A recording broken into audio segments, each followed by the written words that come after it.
एक मोठी बातमी समोर येते। MNGL कंपनीच्या PNG गॅस पाईपलाईनचा स्फोट झाल्याची माहिती आहे। चिंचवड येथील मोहन नगर परिसरातील ही घटना आहे। स्फोटात एक जण गंभीर जखमी झाल्याची देखील माहिती समोर येते।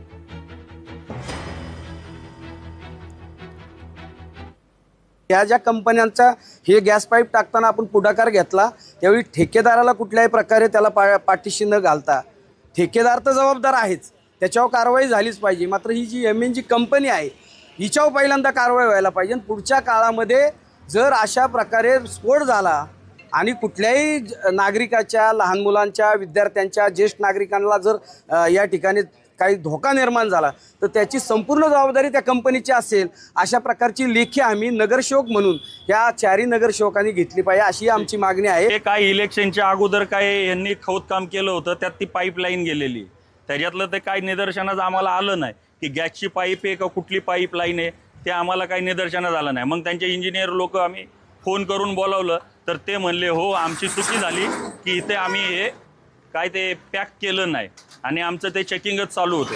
तर आम्ही त्यांना विचारणा केली की बाबा ह्याच्यात जर एखादा व्यक्ती जर गेला असता तर याला जबाबदार कोण।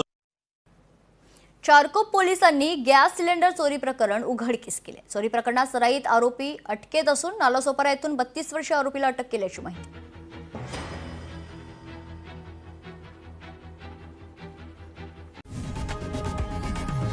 लोकशाही मराठी ऐका, पहा, जागरूक रहा।